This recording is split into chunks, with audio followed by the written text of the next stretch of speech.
You ever seen someone try to sue a tractor? No, really. Not the farmer, not the landowner, but the tractor. Yeah. Welcome to Whispering Cedars, the kind of neighborhood where lawn gnomes have HOA approval forms and every flower pot has to match the seasonal color chart. And right smack in the middle of that little suburban fairy tale, me, Levi Burns, fifth-generation farmer, early riser, and apparently public enemy number one. It started just before sunrise, third day in a row. I'd barely fired up the old John Deere before I heard them. The unmistakable slap of slippers on pavement. There she was, Eleanor Cartwright, the self-appointed queen of the HOA, armed with a notepad, a thermal coffee mug, and enough smugness to stop a diesel engine in its tracks. She didn't wave, never did, just stared down her nose at me like I'd insulted her yoga mat personally. Now, I was doing what my family's done since before Eleanor was even born, plowing the east field at planting time. That field butts up right against her backyard. And when I say right against, I mean one good gust of wind and her patio furniture starts collecting topsoil. She claimed it was industrial-grade dust warfare. I called it tradition. But Eleanor, oh, she didn't just complain. She weaponized. 2 fake HOA fines in 3 days, a neighborhood community alert email with a blurry photo of my tractor, captioned "This is not sustainable," and a flyer warning of airborne particulates threatening suburban harmony. Suburban harmony. That's what she called it. So I did what any reasonable man would do when a retired librarian with a superiority complex tries to declare war on his family's land. I moved my plowing time to 5 a.m. sharp, right next to her property line, diesel engine roaring, dust in the wind blasting from my Bluetooth speaker, and me waving my shovel like I was conducting a dirt symphony. The neighborhood kids started calling me Farmer Fury. I leaned into it. But Eleanor, she escalated. She built a dust defense perimeter made of lawn umbrellas, renamed the Fall Harvest Festival to the Autumn Mindfulness Gathering, tried to ban scarecrows for being culturally insensitive. I wish I was joking. And then she sent a cease and desist letter, addressed to the tractor. Legit. She had her eco-lawyer draft a legal letter to a machine. My neighbor Greg taped a copy to his mailbox, said it gave him life. Now the neighborhood was split. Some joined my morning plow parties, coffee, lawn chairs, even signs that read "Plow Proud." Others hid behind hedges, worried Eleanor might fine them for breathing too loud. HOA meetings turned into full-on courtroom dramas. At one point, someone brought a PowerPoint accusing my cornfield of being a visual intrusion. I brought popcorn. But then, twist time, I found something. Wedged in an old folder in the barn office, right next to faded receipts and a 1983 baseball card of Cal Ripken Jr. It was the original development charter. Turns out the land my house sits on, technically agricultural transitional land, never fully annexed into the HOA. And even better, Eleanor's lot was sold under an easement clause, meaning she legally agreed, when buying, to tolerate ongoing agricultural activity.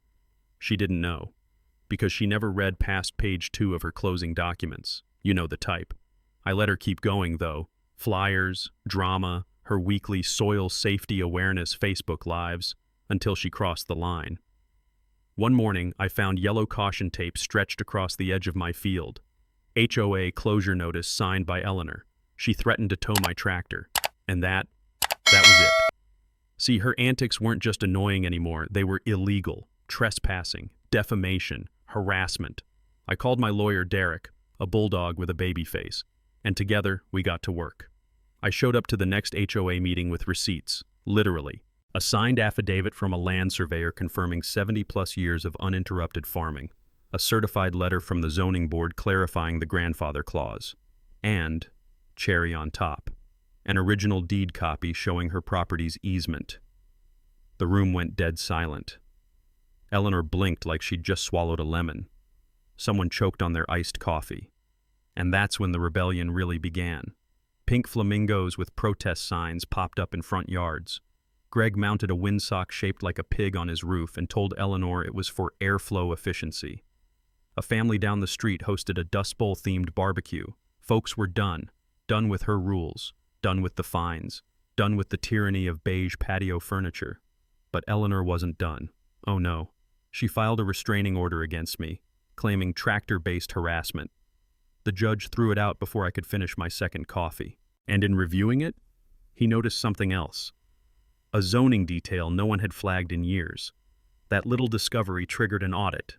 And in that audit, Derek found the smoking gun. Eleanor, for all her lectures on HOA ethics, had been quietly funneling HOA funds to a landscaping firm owned by her cousin. The payments were disguised as aesthetic advisory services. It was fraud. Textbook. We filed a countersuit for malicious prosecution and misuse of community funds. The board called an emergency meeting.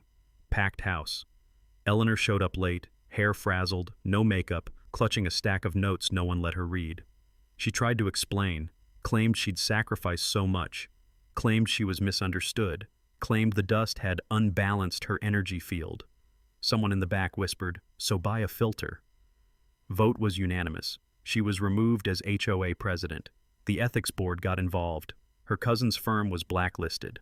Her home, once featured in the HOA newsletter, was reclassified as non-compliant due to neglect.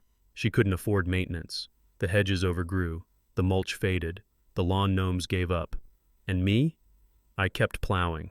Not because I needed to, but because it reminded people what real work looked like.